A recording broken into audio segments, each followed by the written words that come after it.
Bonsoir à toutes et à tous. Incorrigible, sanguin, tempétueux, Jean-Luc Mélenchon tape souvent là où ça fait mal. Dans son viseur, le duo Hollande-Valls, c'est cette gauche qui plie face au marché, comme il dit.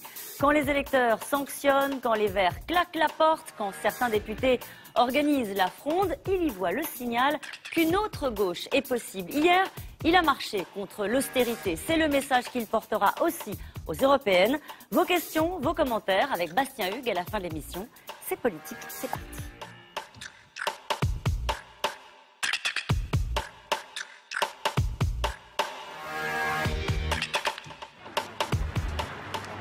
Hollande caresse la finance, le peuple répond. Depuis qu'il est arrivé à l'Élysée, il n'a de cesse de le critiquer. Avec le chef de l'État, Mélenchon, et sans pitié. Le roi est là, c'est un monarque républicain, incapable de prendre une décision. Quand il en prend une, c'est toujours une bêtise. Même punition pour l'ex-premier ministre Jean-Marc Ayrault, ici en version one-man show. Où il est passé l'autre? Celui qui est Premier ministre. C'est à lui, non, d'annoncer les mesures. Il doit être en train de regarder les avions décoller à Nantes en passant à Notre-Dame. Difficile de cogner plus fort, pourtant, c'était avant.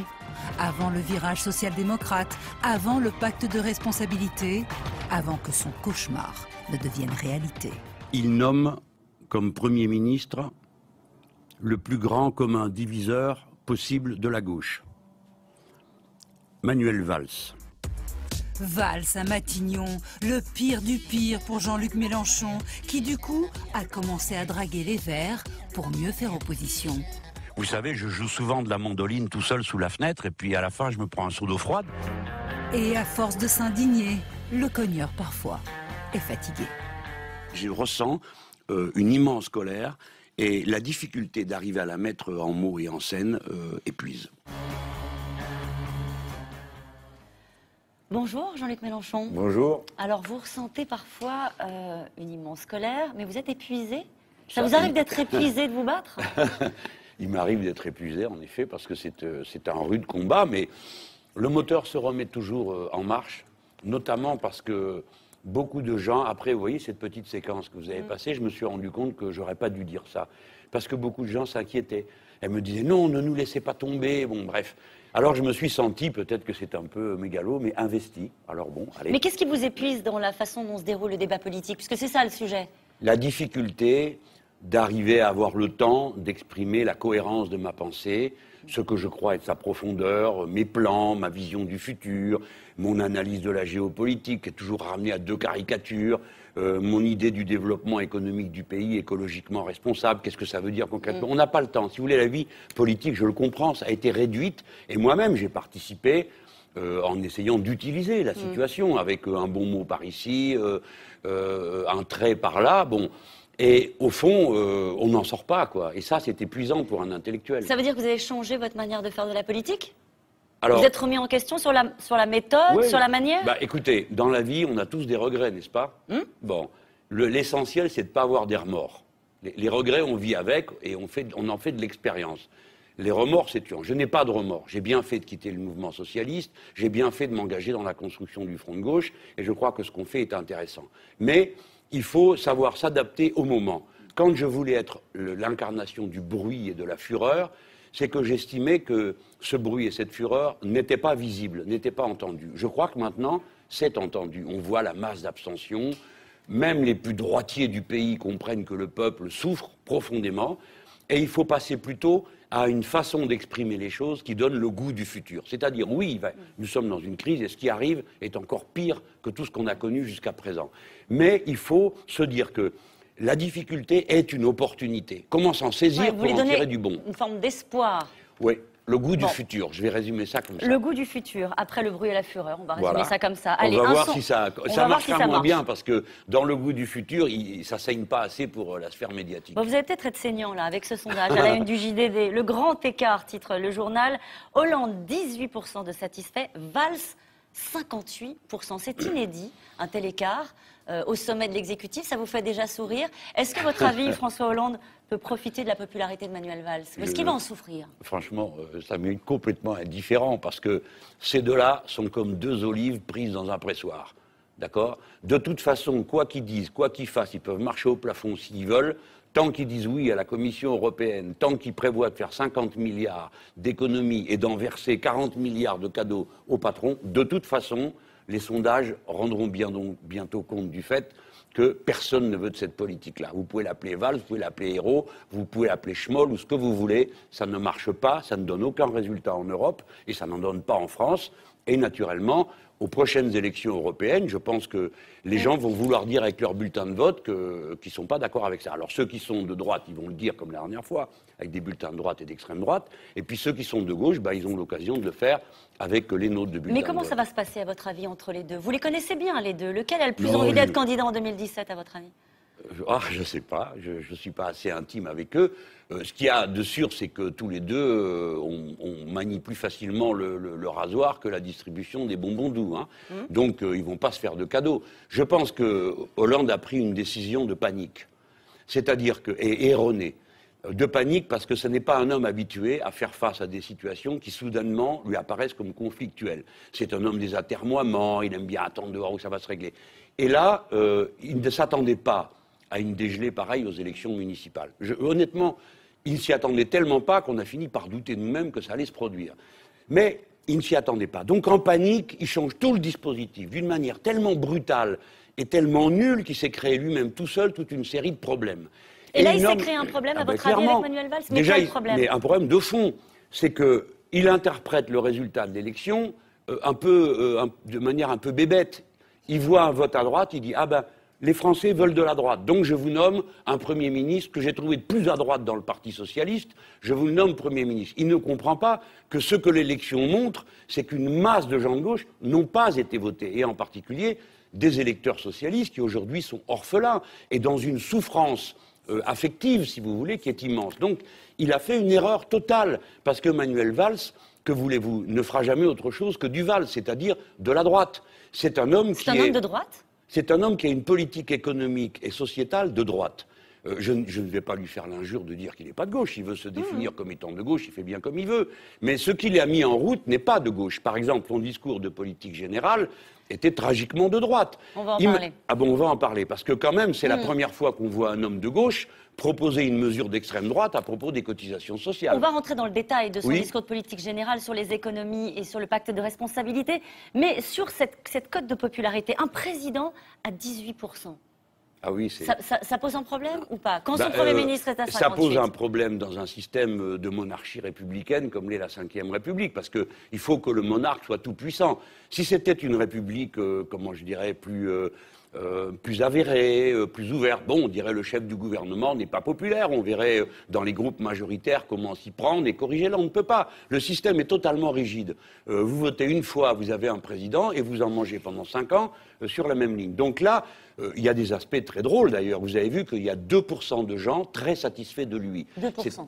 C'est-à-dire qu'il est en dessous de la marge d'erreur. Si ça se trouve, il y a moins 1% de gens très satisfaits de lui.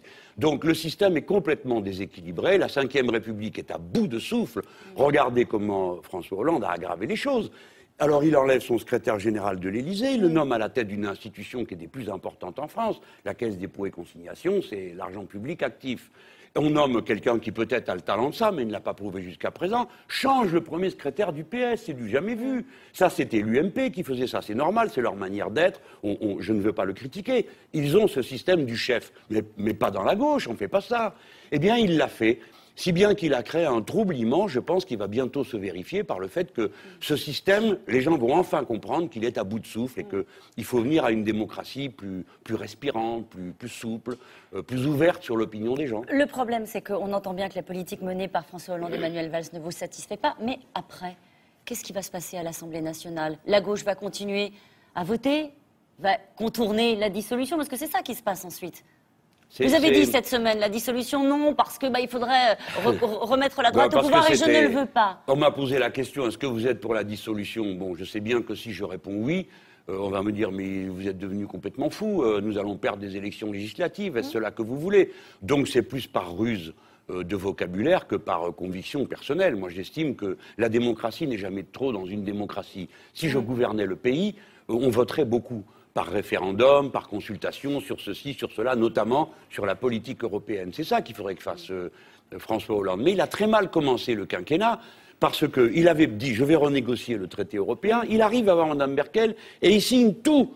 Donc il s'est mis lui-même dans le pressoir. Et depuis, il n'arrive plus à en sortir. Mais on nous dit que c'est un nouveau départ, c'est une nouvelle étape. Pour vous, les journalistes, vous savez bien comment ça marche tout ça. Il faut que le spectacle continue. Donc on change les têtes.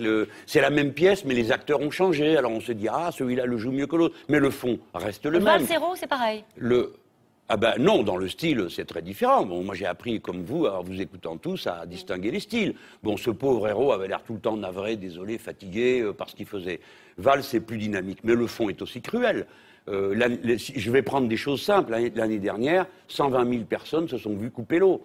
300 000 personnes se sont vues couper l'électricité. Enfin, c'est ça, la 5e puissance industrielle du monde. On en est à couper l'eau et l'électricité à de pauvres gens, quoi. Qu'est-ce qu'ils peuvent faire à la fin? Comment ils font sans eau? Eh bien, ce type de gouvernement, ce type de politique s'en moque. Regardez le martyre du peuple grec, n'est-ce pas? La mortalité des enfants a progressé de 40%. Ils s'en fichent. Ils sont là, ils klaxonnent de joie. Cette année, nous avons un excédent budgétaire. Poète, poète, ils sont contents. Ah bon? Vous êtes content? Il y a un député qui a dit « Mais on a ramené votre pays à l'âge de la pierre et vous venez nous dire merci, monsieur le Premier ministre ?» Oui, ils sont comme ça. Seuls les comptes les intéressent, ce sont des comptes bidons d'ailleurs, mais la vie des peuples, les choses simples de la vie, non, ça ne les intéresse pas. Lequel des deux a le pouvoir aujourd'hui? Réellement? Réellement, Hollande, parce que c'est une araignée qui attend au fond de la toile de voir les autres s'emberlificoter dans leurs contradictions. Donc Valls va s'agiter beaucoup. Et puis il va s'emberlificoter dans le fait qu'il va falloir qu'il trouve 50 milliards à enlever aux gens, de la bouche des gens, et il va falloir qu'il en remplisse la bouche du patronat, du grand patronat, qui n'est jamais rassasié. Donc c'est Valls qui est dans le piège, et qui n'en sortira pas, évidemment. Et comptez sur moi pour ne pas le lui permettre d'en sortir. Et que va faire le Front de gauche, le parti de gauche, au Parlement, au Sénat, à l'Assemblée nationale? Quelle sera la bonne ligne? Est-ce qu'il va falloir rejeter tous les textes? Bien sûr. Il ne peut pas être question qu'on soit complice de ça. D'ailleurs, notre groupe... Ça veut dire que vous êtes dans l'opposition? Ah ben oui, dans l'opposition de gauche, ça c'est clair. Bon, il n'y a pas qu'une opposition en France, il y a une opposition de droite et il y a une opposition de gauche. Et puis il y a des gens qui hésitent, ce que je comprends parfaitement. Mais il y a une opposition de gauche. Le groupe Front de gauche que dirige André Chassaigne, donc qui en est le président, a voté contre la confiance. Remarquez que c'est une évolution, parce qu'à la dernière fois, on s'était abstenu. Cette fois-ci, on a voté contre. Et croyez-moi, ce ne sont pas les plus enragés qui sont dans le groupe à l'Assemblée nationale. Ce sont des camarades qui ont l'habitude de la vie parlementaire, donc qui savent qu'il faut doser. Mais pour qu'ils en soient arrivés là, c'est qu'eux-mêmes n'en peuvent plus. Ils sont en face d'un mur avec cette politique gouvernementale. Alors il faut voter. Surtout, mes camarades, ne faites pas l'erreur de mettre le doigt, si peu que ce soit, dans une forme de complicité avec ce qui sera rejeté massivement par le peuple français. Et il faut que nous soyons, nous, le point d'appui, que les gens se disent « bon, on en a assez de cela, on peut compter sur eux, on peut compter sur le Front de gauche ». Et comme nous sommes revenus à une bonne ambiance entre nous, je veux dire entre les communistes, les PG et tous les autres, et que le front s'élargit, je pense que les Français peuvent se dire qu'ils peuvent compter sur nous. Justement, l'image de réconciliation, on l'a vu. À suivre la première manifestation contre le gouvernement Valls, la gauche radicale a marché hier contre l'austérité, entre 25 000 et 100 000 personnes, pour réclamer un changement de cap. Margot Chouraki et Guillaume Biron.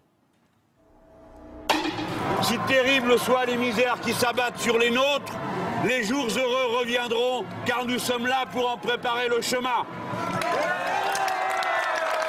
Allez, avancez les camarades. En colère, des milliers de manifestants battent le pavé, 2 semaines après la débâcle municipale et le remaniement.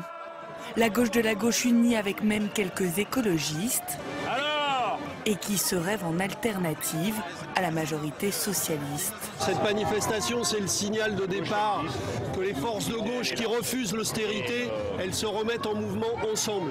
Et il y a ici des forces très diverses, syndicales, politiques, associatives.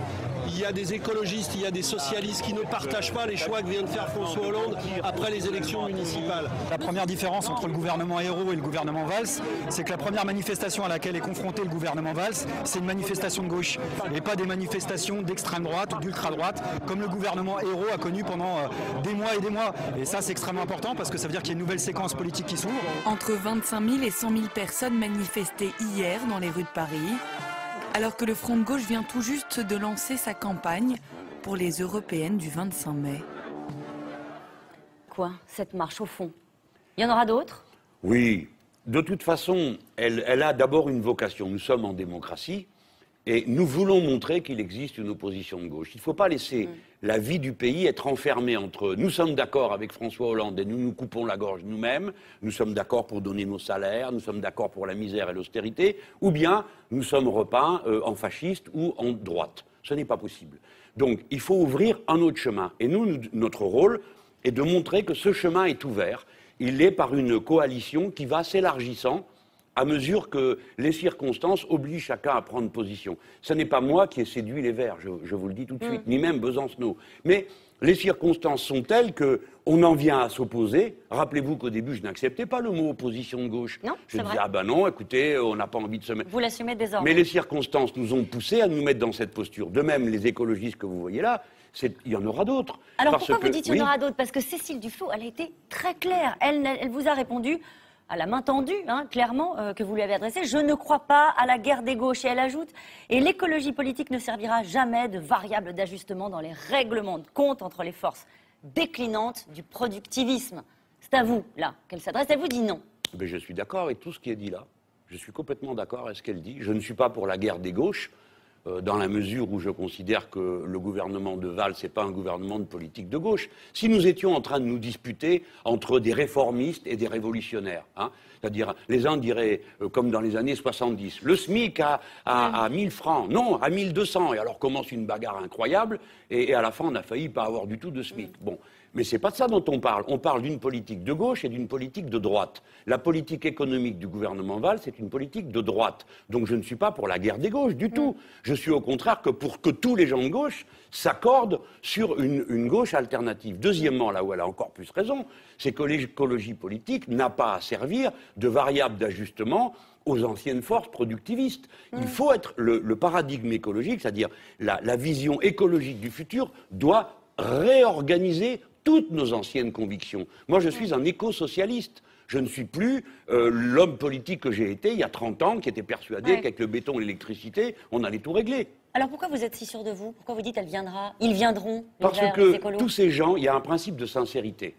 Moi, je pars de l'idée que tous ces gens sont sincères. Y compris Valls, il est sincère dans sa conviction. Donc je pense que Mme Duflot, M. Placé sont sincères. Et ils se disent, ça on ne peut pas continuer, il faut essayer autre chose. Bon, très bien, ils vont donc essayer autre chose. Mais où vont-ils trouver des alliés pour faire autre chose, sinon nous?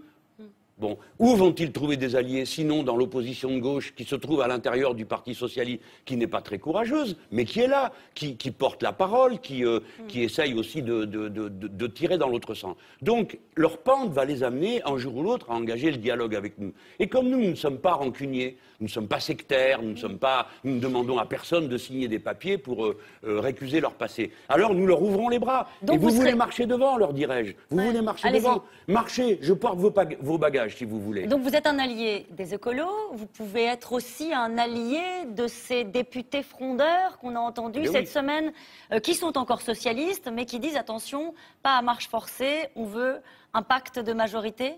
Est-ce que vous les voyez venir cela? Ou est-ce qu'il va falloir encore attendre un peu? Eux, c'est le plus difficile, pour être honnête. On a beaucoup accusé les Verts d'être très carriéristes, très bons, mais ils ont une fraîcheur et une souplesse qui leur permet, par exemple, de poser un acte aussi audacieux que de quitter le gouvernement, alors qu'une bonne partie d'entre eux n'en est pas convaincue. Mais Cécile Duflot, je crois, manifeste un sens stratégique. Elle comprend que la partie Valls-Hollande est perdue, que cette affaire-là nous emmène dans le mur avec des souffrances et que tous ceux qui auront partie liée à cette affaire seront disqualifiés. Alors, elle comprend. Et puis maintenant, elle va se mettre à chercher une solution alternative. Bon. Et forcément, elle va nous rencontrer. De même, les socialistes... Ça s'est pas déjà fait? Ah, on parle un peu, oui. Mais alors, je ne l'ai pas encore vu. Bon. Et je ne veux pas non plus lui faire dire plus que ce qu'elle veut dire, parce que pour l'instant, vous avez raison, elle ne veut pas. Mais je lui dis, il faut, Cécile Duflot, mes camarades, il faut que vous vous accordiez avec nous, parce que nous sommes d'abord de braves gens. Nous méritons, non mais je veux dire, nous méritons la confiance. Regardez, madame, que j'aurais pu, et mes camarades auraient pu courir au gouvernement, se faire régaler de place. J'aurais pu, moi aussi... On vous l'a pas proposé? Si, on nous l'a proposé, bien sûr. Bien sûr, mais ils n'en rêvent que de ça. Comme ça, c'est fini, ils n'ont plus de problème. Vous savez, leur but principal est de faire que nous n'y soyons plus, qu'il n'y ait pas d'alternative. Et pour ça, ils ont toutes sortes de supplétifs qui jouent le rôle de nous faire changer de rôle, à dire oui, mais vous savez, à la fin, au début, ils disaient ça. Hein. À la fin, ils viendront pour des places. Ah ben non, nous n'y sommes pas allés. Alors les socialistes, oui. Est-ce que vous les voyez venir? J'espère. Ben, il y a déjà Lim Vanok qui est venu, qui est un économiste de la gauche du parti, un proche d'Henri Emmanuelli. On m'a dit que n'était le fait qu'elle ait raté l'avion, Françoise Castex aurait dû être avec nous dans la manifestation. Moi, j'ai repéré des socialistes dont je ne veux pas dire le nom, sans oublier ceux qui m'ont envoyé des SMS de soutien. Et je sais que les socialistes savent que depuis toujours, je suis un des leurs, je suis un jaurétien. Mais le socialisme historique, à qui je dis deux choses. Premièrement, sortez vite de cette horreur. Ceci va vous discréditer pour des générations. Et deuxièmement, révisez votre logiciel de base. Il faut passer à l'écosocialisme. Ne répétez pas les vieilleries parasyndicales des années 2000. Bon, il y en a un qui vous a adressé un message. Après, on va venir sur les cas concrets, si vous étiez aux responsabilités. Mais juste un mot quand même sur ce... On ne parle pas trop de fond, là. Hein. On va en parler. On va en parler. C'est du fond, quand même, le rassemblement d'une autre gauche. Vous vous battez depuis longtemps pour ça, non? Alors, la faute politique de Jean-Luc Mélenchon, c'est signé Julien Drey. Et il dit Jean-Luc Mélenchon détruit ce qui est le bien le plus précieux de la gauche, l'unité. Il veut l'unité de la gauche. Il dit c'est le seul moyen, au fond, pour qu'on reste au pouvoir et c'est le seul moyen pour reconstruire. Bon, d'abord, je suis ravi de faire gagner des sous à Julien avec un livre qui porte mon nom, parce que sinon, dans le cas inverse, il n'y serait peut-être pas arrivé aussi bien. Alors, quel est le résumé de son livre? Beaucoup de citations de Trotsky qui prouvent qu'il l'a mal lu. Beaucoup de comparaisons avec les années 30, bon, dont je ne veux pas saouler nos auditeurs, mais qui vous parlent. Mais qui me font rire, parce qu'il ne sait pas les bonnes citations. Mais je reviens à la thèse centrale. Il dit l'unité, l'unité. Et il n'y a que l'unité qui permet... Mais c'est vrai, mais l'unité, pourquoi faire? On ne va quand même pas faire l'unité avec Manuel Valls pour donner 50 milliards au patronat, quand même. On ne va pas faire l'unité pour ça. C'est ce que je me tue à dire à Julien et aux autres. Mais comprenez bien qu'on ne peut pas faire l'unité sur une politique qui divise le peuple. Qui divise aujourd'hui la gauche? François Hollande, pas moi. Moi, je ne suis pas au pouvoir. Qui a décidé de faire l'ANI, vous savez, cet accord interprofessionnel? Il a divisé les syndicats. Ensuite, qui a divisé la gauche? C'est pas moi, c'est François Hollande en nommant Valls, l'homme dont les Verts avaient dit si c'est lui, on s'en va. Ils le nomment. Ils s'en vont. Qui divise la gauche? François Hollande. Qui a divisé les syndicats? François Hollande. Qui divise les socialistes? François Hollande, encore une fois, en nommant des premiers secrétaires comme ça. Résultat, ce pauvre Cambadélis se retrouve nommé premier secrétaire par l'Élysée, ou un chouï après. Hein. Formellement, quelqu'un a dû voter, je ne sais pas où. Et c'est un homme de valeur, de talent, qui est carbonisé en 30 secondes. Et les socialistes, maintenant, sont divisés entre eux sur cette méthode étrange de désignation d'un premier secrétaire. Non, c'est pas moi qui divise, c'est Hollande. Donc que Drey fasse un livre, La faute de François Hollande, et je lui donnerai les bonnes citations. Et vous l'achèterez. Et vous le lirez. Eh bien, lui, il sera bien obligé de le lire. Vous avez donc une autre gauche qui est en train de se rassembler. Vous dites, je ne suis pas aux responsabilités. Un peu de politique fiction. Vous y êtes. Qu'est-ce qu'il y a de tellement différent? 3 mesures très différentes immédiatement. Ah, alors là, c'est très facile à faire. Hein. Ça, c'est le plus facile pour moi. Et c'est d'ailleurs, je vais vous dire... Alors, si j'étais président... Attendez, non, j'aime pas trop cette comédie-là, parce qu'elle est... mais déjà, commençons par dire une chose. Souvent, je boue, pourquoi? Parce que je me dis, on devrait faire ceci, on devrait faire comme ça. Bon, je vais pas faire du gadget, je pourrais commencer par dire... Ce serait du gadget? Ou est-ce que ça donne du fond à quelque chose que vous expliquez avec vos mots? Résumer une politique en quelques mots, c'est du gadget. Mais je vais quand même le faire pour donner quelques signaux. D'abord, il faut traiter le fond, changer les institutions. Donc, il faut convoquer une constituante. Deuxièmement, il faut désobéir à l'Europe. Il faut dire, nous sommes la 2e puissance du continent. Maintenant, ça suffit de faire la politique des retraités allemands, parce que ça ne peut pas marcher. Une constituante, très vite, qu'est-ce que ça change? Pour les gens qui nous regardent, qu'est-ce que ça change dans le fonctionnement des institutions? Ça change cette organisation invraisemblable du pouvoir que tout le monde dénonce. Il n'y a plus une personne aujourd'hui qui ne dénonce pas la façon monarchique avec laquelle le pays est gouverné, l'éloignement, et qui va s'aggraver. On donne le pouvoir au peuple? Eh bien oui, mais surtout, on redonne cette capacité au peuple de le décider lui-même, pas de penser à sa place. Et en particulier en maintenant les départements, en irriguant les communes, au lieu de les détruire. Vous avez vu que la soi-disant... Alors, la lutte contre le millefeuille, qui a été la distribution entre les grands barons, le millefeuille administratif, disent-ils, aboutit à un appauvrissement de la démocratie. Mais Jean-Luc Mélenchon, c'est très important, franchement, de s'arrêter là-dessus, sur la gouvernance. Vous dites, au fond, on l'a vu tout à l'heure avec ce que vous disiez sur Manuel Valls et François Hollande, ça ne peut plus marcher, la 5e est essorée. changeons le système. Une constituante, il faut redonner la parole au peuple. Comment? Très concrètement, dans la gouvernance, qu'est-ce que ça change? Il y a encore un président, il y a encore un Premier ministre, il y a encore une assemblée, Écoutez, il y a encore un dans tous Sénat. les pays que j'ai vus où il y a eu un processus de révolution citoyenne, à quoi moi j'appelle, on fait une constituante pour que le peuple se réapproprie ses institutions. Il n'y a pas d'autre source à la légitimité que la volonté populaire. Il faudrait s'en rappeler. La Ve République est à bout de souffle. Elle a été transformée 22 fois sans qu'on demande son avis au peuple. Je vous rappelle qu'au cours des 10 dernières années, 11 dernières années, on a changé quasiment une fois par an. Il est temps maintenant de la faire rebrasser par le peuple lui-même pour qu'il dise comment il veut organiser les pouvoirs. Et ça changera tout, parce que peut-être qu'on dépoussiérera définitivement la politique dans notre pays. Mais laissez-moi aller, si vous voulez bien, pour que je puisse bénéficier de ce temps de parole dont je dispose. Le deuxième, c'est la rupture avec l'Europe de Mme Merkel. Cette politique est en train d'étouffer les peuples et surtout de les jeter les uns contre les autres. Madame Roux, vous voyez, ce que je crains aujourd'hui, c'est que l'Europe a été inventée, au départ, on voulait qu'elle soit une source de paix. Et je crains qu'elle soit une source de guerre, en opposant les peuples entre eux et dans les peuples. Et enfin, troisième élément, donc cette politique économique d'austérité, il faut y mettre fin. On a un très bon reportage, vous verrez On tout va à le l'heure voir. sur la visite Alors d'Angela je viens Merkel sur en mon Grèce. troisième point. Je dis aux Français, vous êtes un grand pays. Et, pardon de me répéter, c'est, pour prendre un exemple, le deuxième territoire maritime du monde. C'est moi qui plaide pour ça. Je vois que petit à petit, je suis arrivé à convaincre M. Valls. C'est même Mme Le Pen qui a compris le sens du message. Donc, portons cette fierté de se dire, si nous entrons, si nous commençons l'économie de la mer, la France aura une respiration extraordinaire. On créera des dizaines de milliers d'emplois. Elle n'existe pas Et déjà, nous- l'économie de la mer? Elle est balbutiante. Tout est en place. On pourrait démarrer demain si on y mettait les fonds qu'il fallait, la confiance qu'il faut.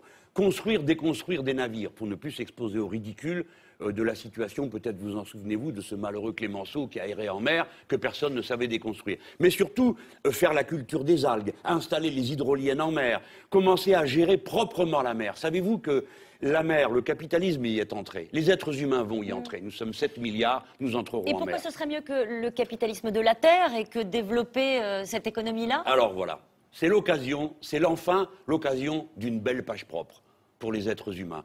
On entre en mer, on commence par arrêter de tout dégueulasser, pardon de l'expression. Hein, donc les puits de pétrole, le ramassage, les nitrates qu'on jette à la mer sans s'en occuper. C'est tragique, vous savez, il flotte un continent de déchets dans l'océan. Il y a 2 zones où il n'y a plus une vie possible en face des côtes aux États-Unis. Donc, enfin, c'est la belle page où on peut dire, tiens, cette fois-ci, on va le faire sérieusement et sans tout meurtrir. Et comme on changera la manière d'être en mer, du coup, on changera la façon de faire à terre. Car on changera les sources d'énergie, par exemple. On pourrait commencer à tourner la page du nucléaire, tout de même. Il faut s'y mettre, non? Vous ne croyez pas? C'est prévu, il paraît. La loi de transition énergétique avant l'été. Il faudrait se dépêcher de prendre une décision, parce que les centrales ont déjà 30 ans, pour certaines 40. Il est temps de tourner la page du nucléaire. Ça n'est pas jeter la pierre à ceux qui travaillent dans le nucléaire aujourd'hui, ni même dire qu'il Ce sont les des fait pas. emplois, vous le Mais savez oui, bien. mais il faut donc qu'on prenne la relève avec une autre source d'énergie, au moins aussi abondante. C'est pour ça que moi je crois, comme tout le monde est divisé sur le sujet, il faudrait qu'on fasse un référendum sur le nucléaire. Et moi, à ce moment-là, j'exposerai mes idées. Et j'accepterai qu'on me dise, Monsieur Mélenchon, arrêtez de parler, dites-nous comment vous faites. Et à ce moment-là, je dirai, voilà comment nous allons nous y prendre pour remplacer l'énergie nucléaire. Mais vous savez, c'est un chantier pour la science d'abord. Personne ne sait refroidir les déchets. Qu'est-ce qu'on va en faire, Madame Roux? Personne n'a l'air de vraiment s'en soucier. Mais c'est intéressant que vous parliez du nucléaire, parce que toutes ces forces-là qui se sont réunies autour de vous lors de cette marche, il y avait des communistes, on sait bien quelle approche ils ont du nucléaire, il y avait des écolos. Est-ce que vous ne vous retrouveriez pas aux responsabilités avec les mêmes contraintes de faire avancer une majorité avec ces contradictions, avec ces Déjà, divergences? je serai libéré d'une contrainte, c'est le carcan de Madame Merkel. Car moi, je ne lui obéirai pas. Et je ne ferai pas sa politique. Donc je trouverai tout de suite une souplesse budgétaire que nous n'avons pas aujourd'hui. Et deuxièmement, bien sûr qu'il y a des contradictions, mais j'ai la méthode pour les régler. Par exemple, sur le nucléaire, eh bien, allons-y, on discute et on tranche. Mais c'est le peuple qui tranche, tout le peuple. Et chacun donnera ses arguments sur les 2 plans qui nous intéressent. La sécurité d'un côté, l'indépendance, cela va de soi, et enfin, la capacité d'avoir une autre source d'énergie. Mais j'aurai le moyen de le faire. Que propose François Hollande? Il a trouvé tout seul dans son bureau la solution. Ne rien faire, ne pas bouger. Et son indécision, vos décisions. C'est-à-dire qu'un jour, quelqu'un va nous dire, écoutez, tout ce que vous racontez, c'est bien, mais on ne peut plus changer de cap. Est-ce que vous ne vous retrouveriez pas aux responsabilités avec les mêmes contraintes de faire avancer une majorité avec ces contradictions, avec ces Déjà, divergences? je serai libéré d'une contrainte, c'est le carcan de Madame Merkel. Car moi, je ne lui obéirai pas. et je ne ferai pas sa politique. Donc je trouverai tout de suite une souplesse budgétaire que nous n'avons pas aujourd'hui. Et deuxièmement, bien sûr qu'il y a des contradictions, mais j'ai la méthode pour les régler. Par exemple, sur le nucléaire, eh bien, allons-y, on discute et on tranche. Mais c'est le peuple qui tranche, tout le peuple. Et chacun donnera ses arguments sur les deux plans qui nous intéressent. La sécurité d'un côté, l'indépendance, cela va de soi, et enfin, la capacité d'avoir une autre source d'énergie. Mais j'aurai le moyen de le faire. Que propose François Hollande? Il a trouvé tout seul dans son bureau la solution. Ne rien faire, ne pas bouger, et son indécision, vos décisions. C'est-à-dire qu'un jour, quelqu'un va nous dire, écoutez, tout ce que vous racontez, c'est bien, mais on ne peut plus changer de cap. Alors, vous avez envie d'en parler d'Angela Merkel, je le sens bien depuis le début de l'émission. Alors, je vais vous faire un cadeau à suivre. Notre dossier. Angela Merkel de retour en Grèce. Le pays essoré par la rigueur a réussi son retour sur les marchés financiers. Mais les Grecs ne sont pas encore prêts à remercier la chancelière qui fait figure d'épouvantail. La France, de son côté, espère obtenir un sursis. Elisa Coudray et Mathieu Vibo.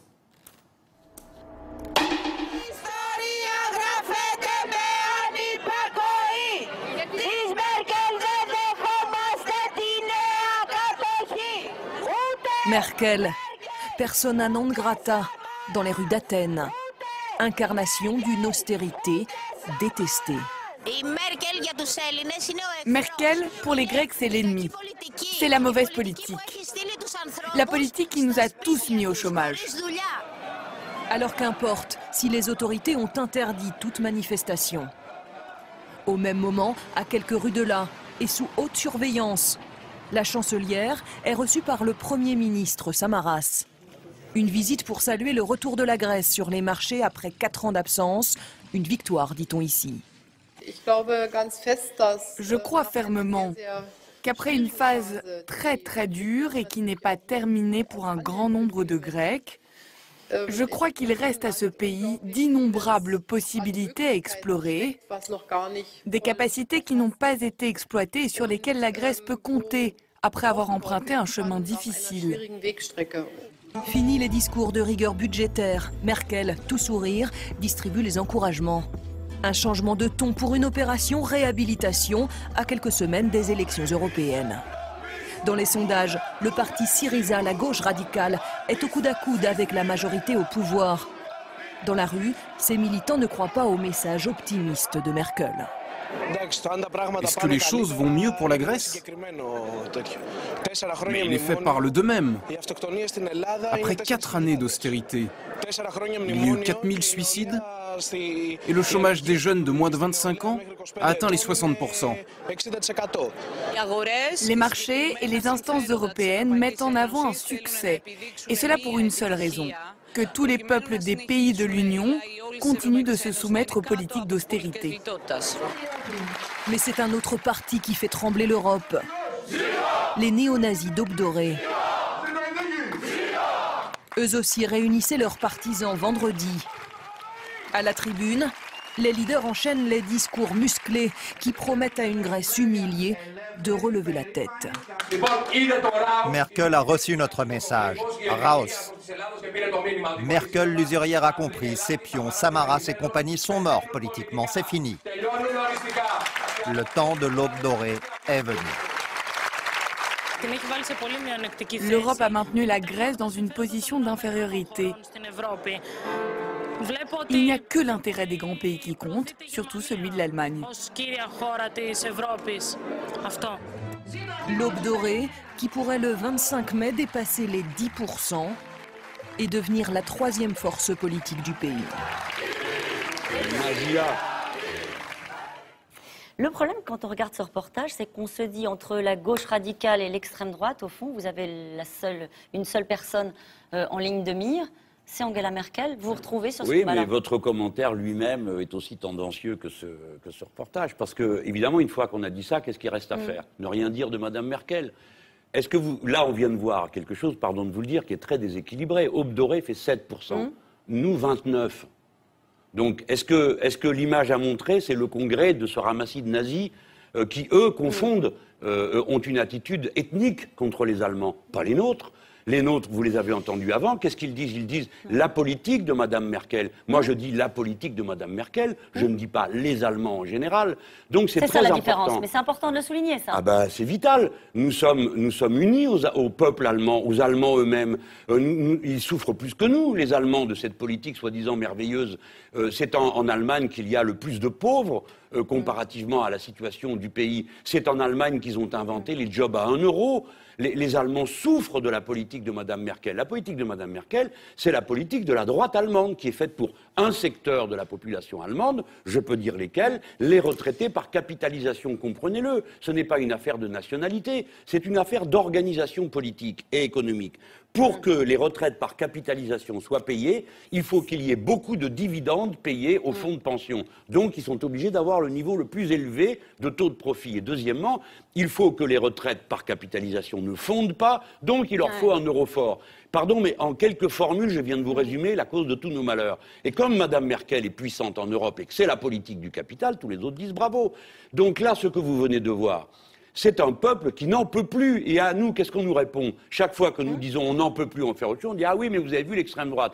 Et François Hollande, d'une manière assez misérable, est allé, alors que tous les Grecs, mes amis grecs me disaient bon, bah, peut-être que vous exagérez, vous les Français, maintenant avec un pouvoir, avec Hollande, ça va aller mieux pour nous, on aura un allié. Il est allé là-bas faire campagne contre les nôtres, pour soutenir l'inepte PASOK, M. Papandréou, qui s'est effondré dans les votes, qui est un lâche et qui a trahi son peuple, et la cause pour laquelle il était mandaté, puisqu'il n'a pas résisté à l'Europe de la finance. C'est lui qui a donné les clés de la maison à la finance. Ce que vous répond aussi François Hollande, vous ne lui parlez pas souvent, mais ce qu'il vous répondrait, c'est pas Angela Merkel le problème ce sont les marchés.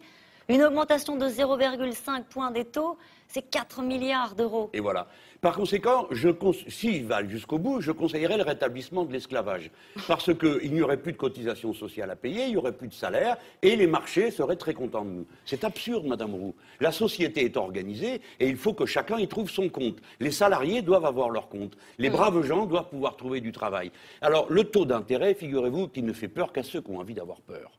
Car les 2/3 de l'argent que nous avons dans notre dette est dû à des fonds de pension étrangers. Par conséquent, nous sommes en état de dire si vous n'êtes pas raisonnable, c'est-à-dire si vous augmentez les taux d'intérêt, à supposer que nous continuions à nous endetter sur le marché extérieur, je suis en état d'appuyer sur le bouton et c'est vous qui sautez. Parce que la France, le lendemain, elle recommencera à travailler et à produire. Le lendemain matin, tandis que vous, le lendemain matin, vous êtes mort. Parce que votre argent ne vaut plus rien. Voilà, nous avons en nous la ressource. On ne me fera jamais croire que la 5e puissance du monde est un risque financier. Ce n'est pas vrai. Et par contre, ce qui est vrai, c'est que la dette ne sera jamais payée par personne. Vous m'entendez, Madame Roux ? Les Espagnols ne paieront pas la dette, les Grecs ne la paieront pas parce qu'elle a augmenté depuis qu'on pratique cette politique. Est-ce que vous avez entendu une légère inflexion dans le discours de Michel Sapin, discours de Manuel Valls ? Très bien la rigueur budgétaire, très bien le sérieux budgétaire, très bien la trajectoire imposée par Bruxelles, mais pas à marche forcée. Il y a un bras de fer qui est en train de se jouer aujourd'hui avec l'Allemagne. Ça vous fait marrer l'expression bras de fer? Pourquoi? Non, ce serait bien qu'on négocie un avec des mollassons sursis. pareils, des bras de fer, non, quoi. C'est plus un bras de fer, c'est plus du jeu, quoi. Gagner du temps, c'est pas une bonne chose? Ah ben bien sûr, et qu'il fasse pour le mieux. Moi, je ne ferai pas comme ça, mais si simplement il donne l'impression de résister, c'est bien. Mais je mets en garde sur un point. François Hollande a commis une faute psychologique considérable à l'égard de Mme Merkel. C'est d'annoncer au peuple français qu'il allait renégocier le traité et de ne pas le faire. Parce que les dirigeants allemands sont ainsi faits qu'ils l'ont interprété comme une preuve de faiblesse et de peur de notre part, ce qui est une erreur très profonde. Et donc, il ne faut pas menacer ce que l'on n'est pas capable de faire. Il ne faut pas menacer de ce dont on n'est pas capable. Ça nourrit la déception. Mais pas la déception, on s'en fiche. Ça fait que l'autre en face ne vous croit plus. Par conséquent, si vous le menacez au moment où vous êtes en état de créer un rapport de force et que vous ne le faites pas, eh ben le coup d'après, l'autre se dit cause toujours. La déception, c'était celle du pays et celle du oui, peuple de le gauche. pays, lui, il n'est pas au courant, on lui cache l'essentiel. Madame Roux, écoutez, François Hollande écrit dans un journal de révérence et de référence qu'il faut faire vite le grand marché transatlantique. Les Français ne sont pas au courant de ce que c'est. Ça fait 10 ans que ça se négocie. Vous croyez qu'il va l'expliquer? Est-ce que Manuel Valls en a parlé une seule seconde dans son discours d'investiture? Pourtant, s'il prétend être Premier ministre jusqu'à la fin de la mandature, c'est sous la fin de ce quinquennat que cet accord devra être signé. Pourquoi ne ferait-il pas un référendum? Pourquoi ne résistent-ils pas? Ils ne font rien, ils sont déjà couchés. Donc il est temps de les remplacer. Bon, nous sommes disponibles pour le faire. Pour tenir tête à Mme Merkel, il faut des caractères. Et j'estime que notre manière de nous préparer, nous le Front de gauche, en montrant cette détermination et cette force, nous enseignons à ceux qui nous regardent qui nous sommes. Vous n'êtes pas un allié de Manuel Valls, vous n'avez rien à négocier avec lui. Vous accepteriez de discuter avec lui? Ah ben, avec tout le monde, je suis prêt à discuter. Regardez, je suis même allé sur un plateau discuter avec Mme Le Pen. Il ne faut renoncer jamais à convaincre. Il faut toujours être présent avec ses arguments en se disant on a une chance de faire bouger la vie des autres. C'est la règle de la démocratie. C'est ou ça ou les coups de bâton. Moi, je préfère ça. Un mot quand même sur l'enquête du Parisien ce matin. Vous voulez redevenir député européen? Oui, oui. Bon, vous avez vu que vous faites partie des grands absents de Strasbourg? Non, vous exagérez, chère madame, parce que déjà que c'est calamiteux comme propagande, mais je ne suis pas les grands absents. Alors, les mauvais élèves. Voilà, mauvais élèves. Alors, d'abord, je récuse absolument ça. Bon. Y a plus... Ah non, mais vous ne pouvez pas jeter votre boule puante et après dire on passe à autre chose. Je vous donne la possibilité de répondre. Voilà, je réponds à ça. Ça, c'est un des sites de classement. Bon. Il ne tient compte que d'une seule et unique chose, le nombre de fois on bouge les doigts dans la machine à voter. Nous faisons un vote toutes les 12 secondes quand nous y sommes. Mais je suis sur un autre site, le premier des Français pour les explications de vote. Je fais ce que je peux. Alors il me dit, je me jette à la figure, vous faites 0 rapport. Mais bien sûr, on ne nous en propose pas. Non. Madame Roux, je vais vous dire ce que ça a de gênant. Bon, je comprends que vous vous en amusiez, mais moi je consacre... je vous pose la question. Oui, non, vous ne me posez pas une question. Vous mettez là affiché un tableau. Et je vous dis, est-ce que à côté de ce néant ambulant présence d'Harlem Désir et de Madame Le Pen. Bon. Je suis un gros travailleur, je passe ma vie à ça. Donc je ne supporte pas d'être méprisé. Et je vais dire aux médias, classons combien de fois le journal en question, c'est-à-dire Le Parisien, a parlé d'Europe au cours de l'année dernière. Combien de fois il s'est intéressé dans mes meetings quand j'en ai parlé? Vous voyez bien, ils ne le font pas. C'est de l'hypocrisie. Et il y a quelque chose de fascistoïde à cette façon de faire. Je vais vous dire quoi? C'est jeter le discrédit sur tous les élus.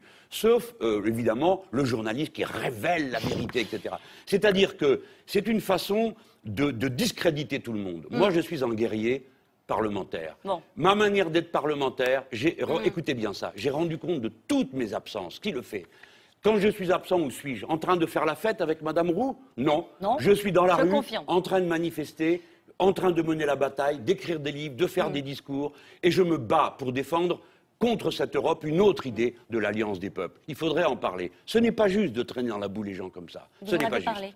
C'est clair. Bah Allez, oui, à suivre la feuille de route de Manuel Valls. Plus vite, plus fort. Le Premier ministre met sa méthode de service du cap fixé par François Hollande. On l'a dit, réforme territoriale, baisse du coût du travail, geste fiscal en faveur des ménages, mais surtout un objectif assumé, faire des économies. On l'écoute. En 2012, oui, nous avons trouvé une dette qui s'était envolée et un déficit des comptes publics de 5,2% du PIB. Nous l'avons déjà ramené à 4,3 en 2013. Et nous allons poursuivre ce redressement tout au long du quinquennat. Je vous propose un changement de rythme pour éviter tout recours à l'impôt et pour financer le redressement de notre économie. 50 milliards d'euros d'économies sur 3 ans, de 2015 à 2017. L'effort doit être partagé par tous. L'État et ses agences en prendront la plus grande part, 19 milliards d'euros. 10 milliards proviendront de l'assurance maladie et 10 milliards supplémentaires des collectivités locales. Le reste viendra d'une plus grande justice, on va se taire, d'une mise en cohérence le pays mérite tous et d'une meilleure lisibilité de notre système de prestations. Mais, mesdames et messieurs les députés, je ne veux pas casser la croissance. Sinon, nos déficits ne diminueront pas et le chômage ne sera pas réduit. Je suis pour le respect de nos engagements, pour le sérieux budgétaire, pas pour l'austérité.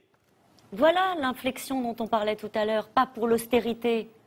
Quoi, ça vous fait sourire? Bon, ce sont des mots, ça ne veut rien dire. À l'instant même, vous venez de montrer une séquence où il annonce plusieurs dizaines de milliards de ponctions supplémentaires sur l'économie. Et juste derrière, il dit « je ne veux pas casser la croissance ». Donc, sur quoi compte-t-il?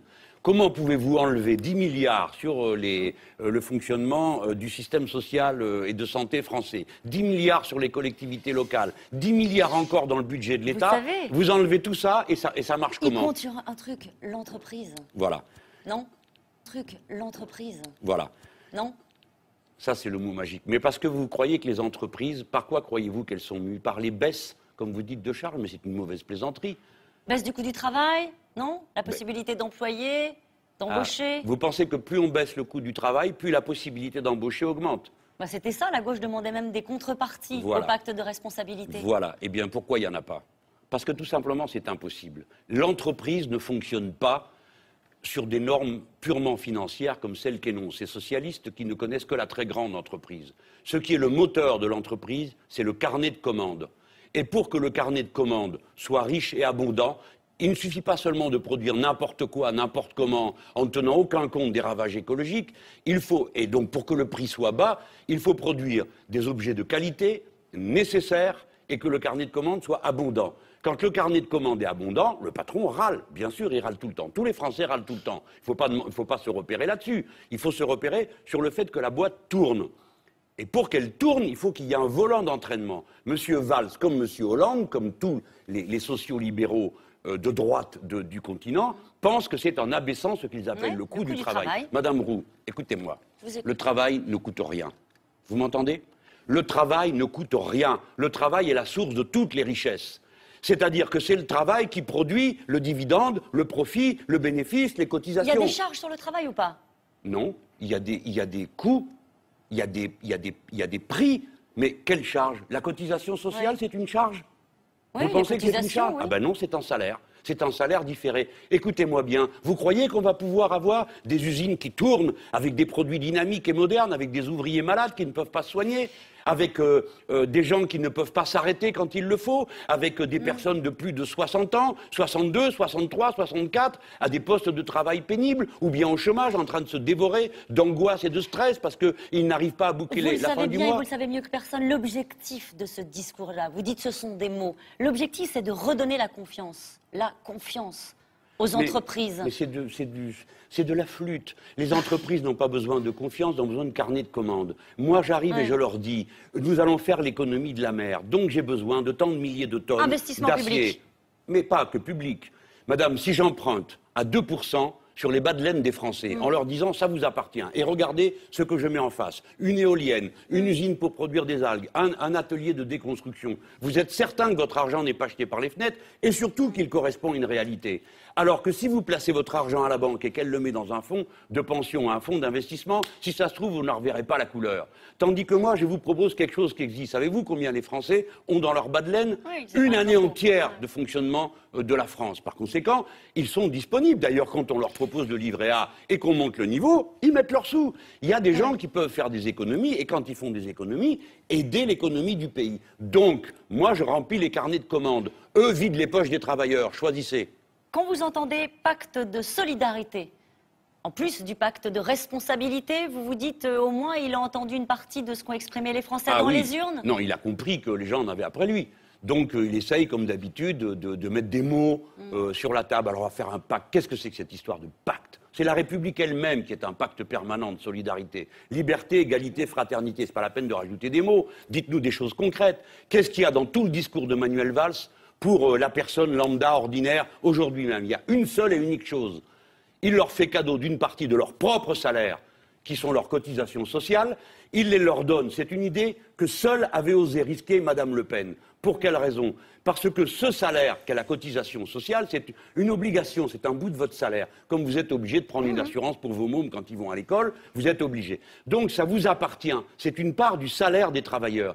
Il la leur donne et il dit, ben voilà, c'est qui va payer cette part qu'ils ne paieront plus? Qui? Il a annoncé 10 milliards vont être retirés de la sécurité sociale. Et deuxièmement, vous le paierez par vos impôts. Autrement dit, travailleurs, vous allez gagner 40 € de plus par mois, mais ces 40 € vont vous servir à payer l'impôt qui va permettre à Manuel Valls de vous donner 40 €. Il annonce aussi, On se moque du monde. Il annonce aussi une baisse des impôts pour les plus bas salaires. Nous allons voir, mais voyons. Mais tout ça, je commence par vous montrer qu'il s'agit d'une mystification. Cette affaire de la cotisation sociale donnée en salaire net, à supposer que cela se fasse vraiment, c'est une escroquerie. Ce qu'il faut maintenant, c'est élargir la part des revenus des travailleurs, des salariés, on va dire en général, sur la part générale de la richesse produite. Or, sur la part générale de la richesse produite, il y a 10 points qui sont passés des poches du travail au capital. Il faut les y ramener. On va donner la parole maintenant à Bastien Hugues, et puis après on dira un mot de l'Ukraine. Bastien. Oui, bonsoir Jean-Luc Mélenchon. On a reçu énormément de questions ce soir. La première, elle vous est posée sur France TV Info. Comment expliquez-vous que vos amis communistes aient perdu de nombreuses villes au municipal ? Ah, je sens la question bien intentionnée. Eh bien, il y a un recul en général de l'électorat de gauche qui a préféré souvent rester à la maison, et nous en avons été victimes de façon des fois assez injuste. Vous savez, je le dis aussi pour des socialistes, qui étaient des très bons maires socialistes, qui avaient bien fait leur travail, mais les gens ont vu socialiste, on ne veut pas. Et ce qui nous est arrivé souvent, c'est que nous, comme on est assez rassembleurs, on a pris des socialistes avec nous au premier tour et nous en a cuit. Et là où on n'en a pas pris, parce qu'ils s'opposaient à nous, comme c'est le cas à Aubervilliers, ou comme c'est le cas à Saint-Denis, ou à Grenoble, alors là, on a gagné. Donc c'était une erreur de s'allier avec les socialistes? Non, ça dépend des endroits. Moi, qui suis-je pour donner des conseils? Vous étiez contre ces alliances avec les socialistes? Oui, mais attendez, il y avait deux cas. J'étais pour qu'on fasse des listes autonomes, et je crois que les résultats ont montré que j'avais assez raison. Mais là où on avait les maires sortants, leur devoir était de rassembler. Ils voulaient, parce qu'ils sont comme ça, les nôtres, ils veulent que tout le monde soit ensemble. Bon, et on leur a dit, attention, vous embarquez des passagers qui posent problème, quoi. Mais on n'en était pas sûr, donc moi je ne leur jette pas la pierre, je leur dis, ils étaient dans leur rôle de maire, qui est un rôle de rassembleur. Allez, une autre question, Bastien. Oui, ces derniers mois, on vous a entendu dire à plusieurs reprises qu'on ne peut pas continuer avec cet euro-là. Un internaute vous pose cette question, pourquoi refusez-vous de proposer une sortie de l'euro? Parce que je me prépare à gouverner. Et j'essaye de parler de manière, constructive et habile. Je ne vais pas dire aux Allemands que je leur fais cadeau de l'Europe. Voilà. L'euro appartient aussi aux Français. La question n'est pas l'euro, c'est comment on gère l'euro. C'est-à-dire qu'aussi longtemps qu'on a une banque centrale indépendante, qui ne rend pas de compte et qui n'a qu'un seul objectif, lutter contre l'inflation, et que cette banque ne peut pas prêter directement aux États, nous allons à la catastrophe. Donc si nous déverrouillons là, nous déverrouillons toute la situation. Mettez que j'aille voir Madame Merkel, je lui dirai, nous sommes la deuxième économie du continent. Vos histoires de retraités allemands, ça suffit. Voilà ce que nous demandons. D'ailleurs, nous désobéirons au traité. Elle va me dire, mais Monsieur Mélenchon, vos prédécesseurs ont signé, la parole de la France est engagée. C'est vrai. Donc je demanderai au peuple français de voter. On continue ça ou on arrête? À ce moment-là, tout le monde saura. Ou bien on cède aux Français sur la question de l'euro, ou il n'y a plus d'euro. Mais ce n'est pas moi qui vais prendre la décision de plonger toute l'Europe dans le chaos, simplement pour faire une déclaration qui serait sympathique sur un plateau de télévision. S'il vous plaît, des réponses courtes, il nous reste 5 minutes. Mais c'est compliqué ça aussi. Je sais, mais allez, un petit effort. Un autre sujet sur Facebook. Êtes-vous satisfait que Manuel Valls ait régularisé 50% de sans-papiers en plus l'an dernier? Comment expliquer une telle aberration quand on a déjà 5 millions de chômeurs? Il doit y avoir des raisons, j'en suis sûr, parce que le ministère de l'Intérieur n'a pas la réputation d'avoir la main souple pour ce qui est de signer. Il doit donc y avoir des raisons. Et j'adjure que les gens comprennent que la situation est souvent plus compliquée qu'ils ne le croient. Et surtout qu'ils n'aillent pas croire que la France ferait une affaire en expulsant tous les immigrés et leurs enfants qui se trouvent sur notre sol, car ce serait la ruine assurée, vu que c'est eux qui payent quelque chose comme une 50aine de milliards à la sécurité sociale, sans lesquels les comptes seraient désastreusement creusés. Ouais. Allez, une dernière question, Bastien. Oui, courte sur Twitter. Que pensez-vous du projet de Hollande et de Valls de passer de 22 à 12 régions? Je ne suis pas très régionaliste, mais c'est un niveau d'action qui est assez proche des départements pour que ça fonctionne. Mais ce n'est pas ça que je lui reproche le plus, c'est de vouloir supprimer les départements. Et de vouloir, sous prétexte de lutter contre un millefeuille qu'ils ont eux-mêmes largement contribué à faire, réduire les libertés locales. Je le dis à ceux qui m'entendent, les libertés locales sont fondatrices des libertés en France. C'est par les communes que l'habitude de voter a été prise, mais y compris sous l'Ancien Régime. Détruire tout ça, c'est très grave. Tout ça pour faire quoi? Des économies de quoi, s'il vous plaît? Est-ce qu'il n'y aura plus, comme avant, des budgets sociaux? Bien sûr que si. Est-ce qu'il n'y aura plus des routes à faire? Bien sûr que si. Donc ce sont des fausses économies. Ce qu'il est en train de faire, c'est de concentrer le pouvoir sur quelques mégapoles où régneront quelques satrapes de circonstances, après qu'on ait découpé la France de la manière que vous savez. Je vais vous dire, une France sans département, avec des régions et sans pouvoir communal, ça a déjà existé. Ça s'appelle le Moyen-Âge et l'Ancien Régime. Bastien? Oui, que pensez-vous du bourbier dans lequel la France s'enfonce mois après mois en Centrafrique? Question sur Facebook. Je n'en pense pas du bien, mais je n'ai pas l'intention d'accabler mon pays. parce que beaucoup, très nombreux et très les centrafricains qui demandaient que la France fasse quelque chose. Vous comprenez? C'est l'inconvénient de la puissance. Puisque nous sommes tout le temps là, alors les gens disent, tant qu'à vous voir ici, faites quelque chose d'utile. Et à l'époque où les armées françaises sont intervenues, il y avait des raisons de le faire. Maintenant, il faut le faire avec assez d'habileté pour qu'on ne donne pas le sentiment d'aider les uns contre les autres. Mais je ne me mêlerai pas ici de le discuter en quelques mots, ce serait injuste pour tous ceux qui sur place essayent de bien faire. Mais vous aurez remarqué que cette Europe qui ne sert à rien, la baronne Ashton, qui est, paraît-il, la chef de la diplomatie européenne qui ne fait rien, ferait mieux de se bouger un peu et d'y envoyer de l'aide et du renfort pour aider les gens à vivre. Et vous verrez que dès lors qu'ils vivront, la guerre s'arrêtera. Alors justement, la diplomatie européenne, vous m'assurez une transition avec les photos d'actualité. On parle naturellement de ce qui se passe en Ukraine, escalade militaire en Ukraine. Le gouvernement pro-européen d'Ukraine a dénoncé une agression de la Russie après une série d'attaques de groupes armés pro-russes dans les villes de l'Est. Est-ce que vous soutenez toujours la démarche de Vladimir Poutine? Pardon? Est-ce que vous soutenez toujours la démarche de Vladimir Poutine face au gouvernement putschiste en Ukraine, comme vous l'aviez dit? Qu'est-ce que vous racontez? J'ai jamais soutenu jamais de la vie. Vous n'avez pas parlé de gouvernement putschiste en Ukraine? Oui, ça j'ai parlé de gouvernement putschiste, mais j'ai jamais dit que je soutenais Poutine. C'est tout le contraire. Quelle raison est-ce de le soutenir? Aucune. Ben, c'est absurde. Non, ce que je dis, c'est que tout ça, là, les images que vous nous montrez, c'est de la propagande. Parce que quand les mêmes, dans l'autre sens, jetaient des pierres, tiraient sur des gens, vous savez qu'on ne fera pas d'enquête sur les snipers qui tiraient depuis les toits, parce que de l'avis du laiton, à Madame Ashton, du ministre des Affaires étrangères, les snipers étaient en réalité ceux-là même qui protestaient en bas. Donc, est-ce que vous faites une différence entre ce qui s'est passé en Crimée et ce qui se passe là avec les villes de l'Est en Ukraine? Écoutez, dans le Disneyland médiatique, il faut qu'il y ait des méchants et des bons. Voici la situation. Il y avait en Ukraine et il y a une révolution populaire contre les oligarques, contre le capital.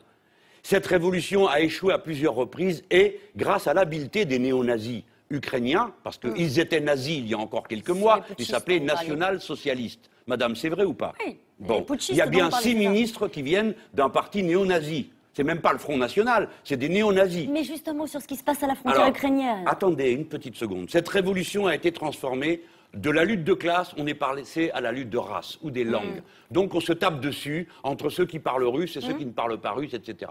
Ce processus ne doit pas être entretenu. Que fait l'Europe? Elle entretient la guerre. Elle soutient les Nord-Américains d'une manière irresponsable. L'OTAN veut s'avancer sur les bases de Crimée. Qu'est-ce qu'on fait? Non mais attendez, commençons d'abord par dire l'ineptie qu'a été la politique européenne. D'aller encourager quelques aventuriers au pouvoir en Ukraine à vouloir à tout prix s'en prendre aux Russes. Le résultat, c'est qu'on a donné une occasion inespérée à M. Poutine d'entrer en Crimée et d'y être comme chez lui parce que la population a dit non, nous ne voulons pas parler autre chose que le russe. Aujourd'hui, qu'est-ce qu'il faut lui dire à Vladimir Poutine? Rien. À qui? À Vladimir Poutine. Ah, vous pensez que c'est à Poutine que la question doit être posée? Peut-être qu'on pourrait dire au gouvernement ukrainien de se calmer. Peut-être qu'on pourrait éviter de remettre en place les oligarques, voyous, kleptocrates et voleurs qui sont installés derrière ce gouvernement, comme les autres voyous, kleptocrates étaient installés derrière le précédent. Donc, madame, il ne faut pas pousser à la guerre. Il ne faut pas jouer comme ça, s'amuser à dire « Ah ben alors oui, c'est M. Poutine ». Personne s'amuse. Tout le monde s'amuse. La France n'a rien à faire dans une aventure pareille. Nous n'avons rien à faire à aller agresser les Russes. C'est stupide. Il faut empêcher la guerre en Ukraine. L'émission est terminée. Non, je peux dire un mot? Mais c'est fini. En Ukraine, il y a Tchernobyl. En Ukraine, il y a 7 centrales nucléaires. On ne joue pas à la guerre en Ukraine. Merci Jean-Luc Mélenchon. Le générique est terminé. C'est la fin de cette émission. Vous retrouvez maintenant, on n'est pas que des cobayes. Très bonne soirée sur France 5. Ah oui, c'est le cas de le dire.